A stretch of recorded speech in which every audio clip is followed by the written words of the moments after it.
Alright guys, so the first thing I'm going to be doing is taking both of these beautiful mauve shades and I'm going to apply these in the crease area with my E40 blending brush from Sigma. This is pretty much going to be the shade that helps to blend my brow bone highlight shade with my lid shade, and it just helps everything blend nicely.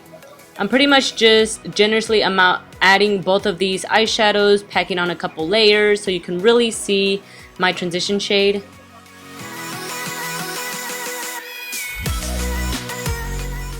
Then with this gorgeous burgundy kind of berry shade, I'm going to be applying it into the crease with my Sixplus brush.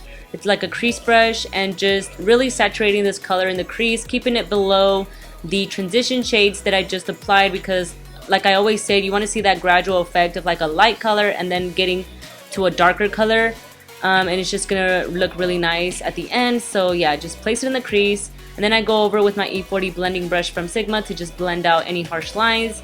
I also take a lighter brown shade and I'm applying this in the crease area, kind of just fluffing it everywhere, again to make sure there's no harsh lines. This is a very important step, just to make sure that, you know, it just looks nice and blown out and smoky and not jaggy or no harsh lines.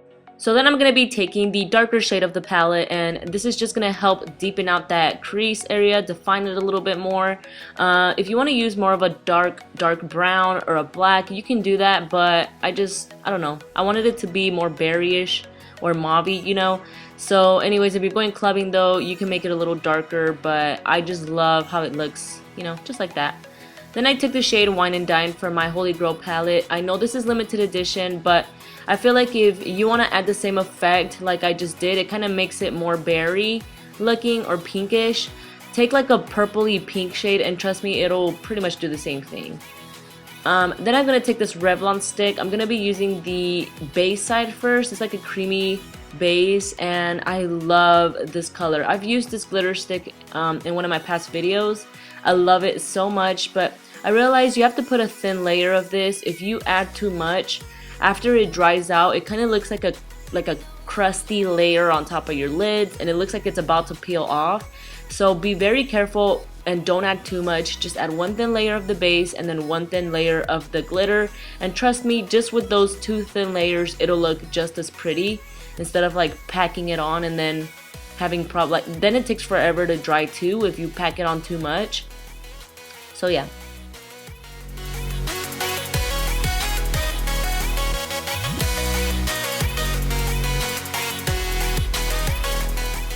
So then I went ahead and took that darker brown again and applied it in the crease just to add extra definition and just pack it on there so you could really, you know, see the darkness and the deeperness of it. So then I wanted to blend a lot more, but then I realized I'm like, no, I want to keep it like more of a cut crease because it is glitter, so that's what I did.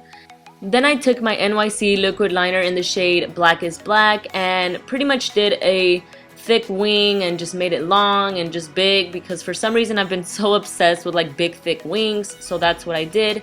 Anyways, I just wanted to share with you guys, I used to suck so bad using this liquid liner. Like I would put it on and I would create a hot mess because like the tip for me was really hard to get used to, because when you're so used to using like an angled brush, it doesn't move, it's not that flimsy, you know what I mean? And this is like the whole complete opposite. If you touch it, like it bends, like the little tip applicator, the brush, it just bends, and I could not get it to work. Like I love it because it's so dark and intense, and it's easier to use in the fact that, like, you know, with a gel liner with the brush, you have to be dipping it into the gel pot, and then with this, like, I never have to be re-dipping a lot. You just glide it on there and it's easy. So yeah, I just wanted to share that with you guys because at first it was pretty hard, but now I got it down with a lot of practice and patience. Anyways, I now went ahead and took my Estee Lauder Double Wear Foundation in the shade Cashew 93, I believe, and my CoverGirl 3-in-1 foundation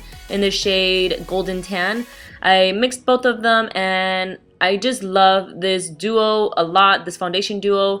If you ask me and I'm going to a party or a club, this is the foundation that I would use. You guys know how obsessed I am with my Estee Lauder foundation, so I'm not going to talk too much about it, but yeah, this is what I would use. And I used my Real Technique sponge to blend that out.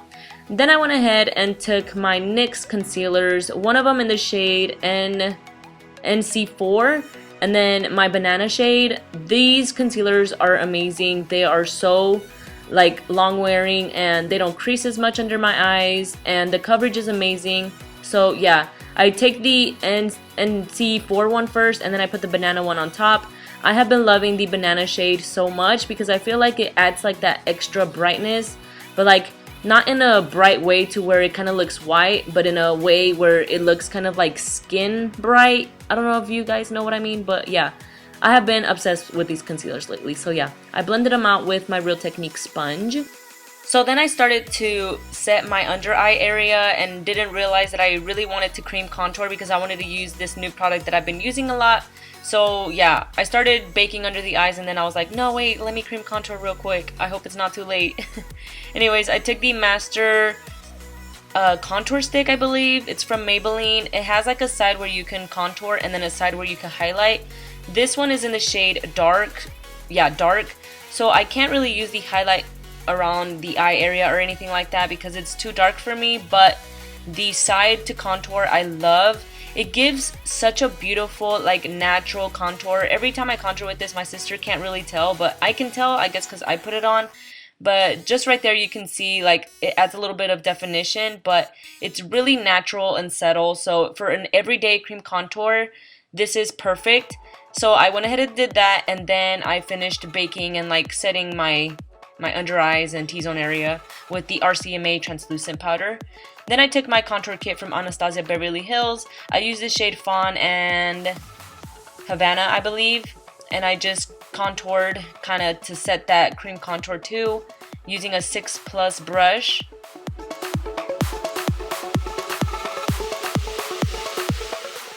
So then with my little M504 brush from Morphe brushes, I went ahead and dusted off any excess powder that I may have under the eyes and the T-zone area. I have been loving this little brush for doing this because I feel like it's more precise and it gets in there really good. I took the banana shade from my ABH palette and applied it under the eyes as well to just brighten up. But yeah, I don't know, I feel like it's really precise and it gets into those little fine lines under the eyes when sometimes the bigger brushes fail to do that. So then I took my dual fiber brush from Sigma to blend out any harsh lines, and then this Milani blush in the shade Tea Rose. I despise the smell of this blush, but I love the color, so that's why I still use it. I used the blush brush from Sigma as well. Then I took this highlighting stick from Maybelline as well. I have been loving this a lot to use it as a base for my powder highlight, so I like to just put this on top, dab it with my finger, and then I take my highlight, whatever I'm going to use that day, my powdered highlight, and kind of fluff it on top, and it gives such a beautiful like pop to my highlight. I'm using Champagne Pop today and you'll see what I'm talking about. So yeah, look at that, like bam, like it just makes my highlight pop so much. I feel like sometimes I do need to blend a little more because I feel like you can kind of see the little stripe a little bit, but I tried right there. I really tried to blend. I probably shouldn't put it on top. I probably shouldn't put the base on top of my powders, but it's been working for me though, so whatevs. Then I took my Push Up Drama mascara from Maybelline. I need to go buy another one because I pretty much used this up already. It's my favorite mascara at the moment. It makes my lashes super dark and thick, and I just love it.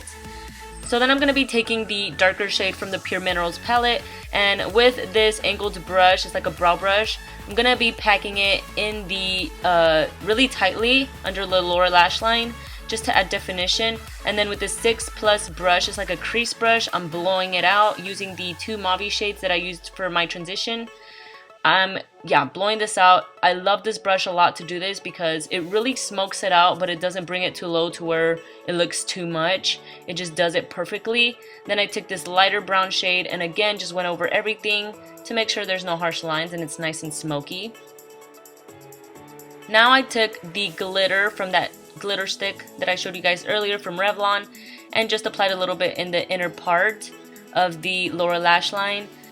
Then I went ahead and lined my lips with this NYX Lip Liner. I don't remember the shade, but I'll list it down below. It's a really pretty pinky nude shade. And then I put Naked lipstick from Milani on top. It's also matte and gorgeous. Then I took the Maybelline lipstick as well. It's a little bit lighter in the shade Nude Embrace. And now to finish off the under eyes, I went ahead and took my mascara to put it on my little lashes, and then I took my Maybelline Eye Studio Gel Liner in the shade Blackest Black and applied it in the waterline to add extra drama. You don't have to do this if you don't want to, but you guys know me. Come on. Then I took my Modern Renaissance palette and I just took that lighter shade to highlight the brow bone area and the inner corner. Then I applied these lashes. These are from Kiss, I believe. They're in the style Flirty. I really love these lashes. They're dramatic and just very pretty. Then I took this Wet n Wild setting spray, and yeah, after that you guys are done with the look. Really hope you guys enjoyed. Thank you so much for watching, and I will see you guys on my next video. Bye!